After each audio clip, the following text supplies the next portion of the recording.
Evangelio aplicado a la vida, con Salvador Gómez. Nueva vida en Cristo. Lectura del Santo Evangelio según San Marcos, capítulo 7, versículo 31 al 37. Se marchó de la región de Tiro y vino de nuevo, por Sidón, al mar de Galilea, atravesando la Decápolis. Le presentan un sordo que además hablaba con dificultad y le ruegan imponga la mano sobre él. Él, apartándolo de la gente, a solas, le metió sus dedos en los oídos y con su saliva le tocó la lengua. Y levantando los ojos al cielo, dio un gemido y le dijo: Efatá, que quiere decir, ábrete. Se abrieron sus oídos y al instante se soltó la atadura de su lengua y hablaba correctamente. Jesús les mandó que a nadie se lo contaran, pero cuanto más se lo prohibía, tanto más ellos lo publicaban, y se maravillaban sobremanera, y decían: todo lo ha hecho bien, hace oír a los sordos y hablar a los mudos. Palabra de Dios. Jesús anda por una región de territorios paganos, Tiro, Sidón, la Decápolis, o sea, anda bien lejos de Jerusalén, bien lejos del templo. ¿Por qué? Porque donde él anda están quizás los que parecen más alejados de Dios. Y él llega ahí precisamente a hacer milagros. Porque Jesús siempre va a llegar donde más lo necesitan. Y en esa región le presentan a un sordo que además hablaba con dificultad y le piden que le imponga las manos. Aquí vemos dos grupos y usted va a ubicarse. Está el sordo, que es mudo también, y están los que lo traen y le piden a Jesús: Jesús, ponle las manos. Ahí tenemos dos grupos. ¿Con quién se identifica usted? ¿Se ve como el necesitado del milagro, como el sordo mudo, o como los que traen, interceden, piden: Señor, tócalo? Estoy pensando en muchas mamás: Señor, toca a mis hijos, Señor, haz un milagro. En muchas esposas: Señor, toca a mi esposo. Yo creo que todos comenzamos como el sordo mudo. Todos somos necesitados de un milagro, pero poco a poco debemos ir también pareciéndonos a aquellos que con su palabra, con su testimonio, atraen a otros para presentárselos a Jesús y decirles: Jesús, pon tu mano sobre ellos. Y Jesús actúa, lleva aparte al sordo mudo, lo lleva a solas para que tenga un encuentro personal con él, porque lo más grande que Dios va a hacer es en ese encuentro personal con Jesús. Qué bueno encontrar esos momentos de oración en el que tú puedas decirle: Jesús, tócame los ojos para que yo vea más de lo que estoy viendo. Ábreme los oídos para escuchar tu palabra. Ábreme los labios para alabarte y bendecirte. Y en ese tiempo a solas con Dios es donde ocurren los grandes milagros. Jesús actúa de una manera pues ordinaria. Dice que le metió los dedos en los oídos y le tocó con saliva la lengua. Qué forma más rara, pero es que para esa cultura y todavía para muchos de nuestros abuelos, la saliva tenía un valor curativo. Cuando tenías dormido el pie, hacete una cruz de saliva. Cuando se cae el niño, echale saliva en el golpe. Eran los recursos ordinarios que tenía la gente, porque Jesús no va a hacer algo asombroso, no va a sacar un rayo de luz y con un rayo de luz le llegó a la boca. No, usó la forma ordinaria porque así actúa Dios. Eso se quedó en los sacramentos de la iglesia. Nosotros usamos elementos sencillos como el agua, como el aceite, como la luz, como el color.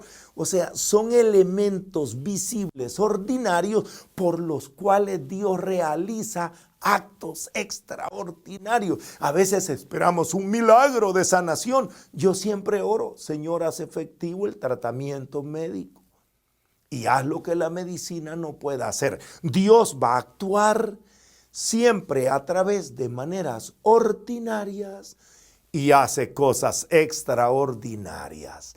Pero es importante el detalle que Jesús levantó los ojos al cielo. Él levantó los ojos. ¿Por qué? Para que todo mundo sepa dónde está la fuente de la salud, del poder y de la gracia. Él ha sido enviado por el Padre. Él no actúa por su cuenta, actúa con el poder del que lo ha enviado. Me encanta esa humildad y esa forma como muchos hoy, cuando hacen algo grande, levantan los ojos como para agradecer a Dios. Lo veo en los deportistas cuando meten un gol y todos gritan gol y le aplauden, ellos le hacen. O lo veo en los que ganan un premio y dice gracias a Dios. Siempre levantar los ojos es como dice el Salmo 121, levanto mis ojos a los montes, de donde me viene el auxilio. El auxilio me viene del Señor que hizo el cielo y la tierra. Qué hermosa lección de humildad. Jesús levanta sus ojos y Jesús dice una palabra, Efatá, que quiere decir ábrete. Es una expresión del arameo que pasó al griego, Efatá, ábrete. No solamente para abrir los oídos y para abrir la boca de aquel hombre, es que Jesús está abriendo una nueva posibilidad de vida. Se abre para ese hombre una nueva etapa. Por eso esa palabra efatá se ha quedado en el rito del bautismo, no solo para indicar que el recién bautizado se le abren los oídos, que ahora ya puede escuchar la palabra de Dios, sino está abriéndose una puerta a la vida de la gracia. Eso pasa también en los retiros o cuando tú lees un libro, escuchas una conferencia, tienes un efatá. En ese momento se te abre el corazón, se te abre la mente, se te abren los ojos y se te abre el camino para comenzar una nueva vida. Y Jesús, cuando hace el milagro, le dice algo que a mí me causa hasta gracia. No le cuenten a nadie, acaba de sanar a un mudo y le dice que no hable. No puede ser, con las ganas que tenía ese hombre de estrenar su lengua. Si es que hablaba con dificultad y ahora que puede hablar bien, Jesús le dice no le digas a nadie. No quiere decir que no hable. Jesús está manejando esto con prudencia, porque los judíos sabían que iba a venir el Mesías y ellos esperaban al Mesías como un líder no solo espiritual, sino también político. Y el profeta Isaías en el capítulo 35, versículos del 4 al 10, había dicho señales que iban a indicar que llegó el Mesías. Y una de esas señales es los ciegos ven, los mudos hablan, los sordos oyen. Y si esto se riega, entre ellos empezaban a decir, ya vino el Mesías. Y entonces los romanos, que no iban a permitir un levantamiento popular, iban a reprimir. Y Jesús dice, mejor bajo perfil, no hagan mucha bulla, no lo digan. Pero ellos dicen que entre más se los prohibía, más lo divulgaban. ¿Por qué?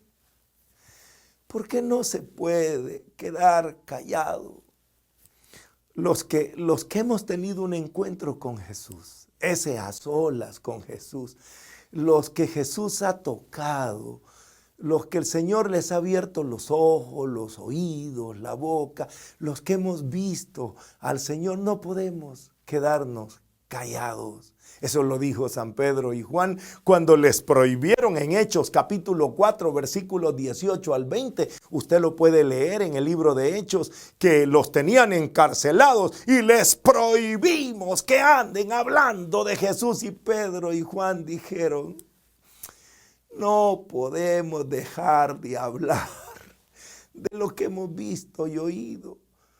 No podemos, los que tenemos un encuentro con Jesús, tenemos una pasión por hablar de Él, porque ¿qué encuentro es ese? ¿Qué amor es ese que no te lleva a hablar de la persona que amas? Pregúntale a las señoritas o a los muchachos cuando tienen un novio o una novia, a todos sus amigos le hablan de su novio, de su novia, porque has encontrado algo maravilloso y por eso ellos no podían callarse. A veces nosotros sí nos quedamos callados. Es necesario testificar, porque testificar no solamente despierta la fe en los que te oyen, sino que aumenta el amor que hay en tu corazón. Y la gente termina diciendo: todo lo ha hecho bien. Hace hablar a los mudos y hace oír a los sordos. Todo lo ha hecho bien. Tal vez ellos no tienen toda la interpretación que le damos a esa expresión, pero para ellos era simplemente el reconocimiento. Y qué bueno que la gente al oírnos y al vernos actuar pueda decir lo mismo que la gente dijo de Jesús. Todo lo dice bien.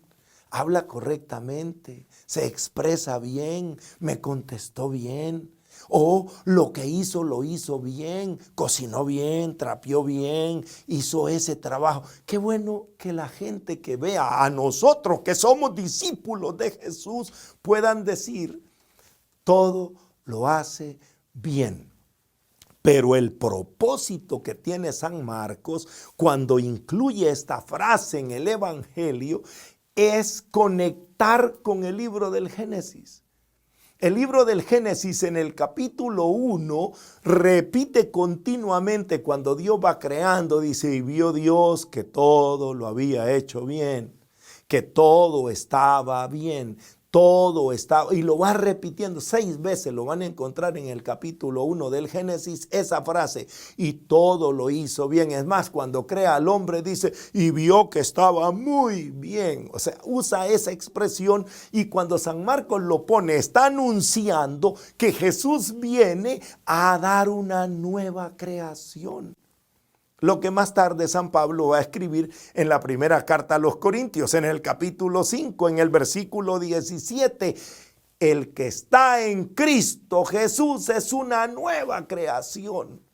Él ha venido para que pase lo viejo y comience lo nuevo. Y puedes imaginar en aquel hombre, en ese sordo mudo, ese fue el primer día de la segunda etapa de su vida.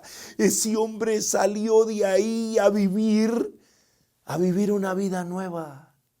Como nosotros, después de haber sido evangelizados, después de recibir al Señor en nuestra vida, después de ese tiempo a solas con Cristo, después de escuchar este evangelio, hermano, no vas a regresar con la misma sordera que tenías antes. No vas a regresar con la boca cerrada como antes. Es que cada vez que Jesús toca nuestro corazón, nuestra vida nos abre la posibilidad de comenzar como hombres y mujeres nuevos, una nueva etapa en nuestro camino, que este evangelio que hemos meditado, que este encuentro con Cristo nos ayude a construir familias nuevas y una sociedad nueva, una iglesia renovada, porque Jesús ha venido a hacer nuevas todas las cosas y Él ha hecho una nueva creación en nosotros. Gracias, Señor, por habernos abierto el oído, por habernos abierto los ojos, por abrirnos los labios para seguir glorificando y proclamando lo que tú has hecho en nosotros y comenzar a vivir esta nueva etapa en nuestra vida cristiana. Y que el Señor nos bendiga. Evangelio aplicado a la vida con Salvador Gómez.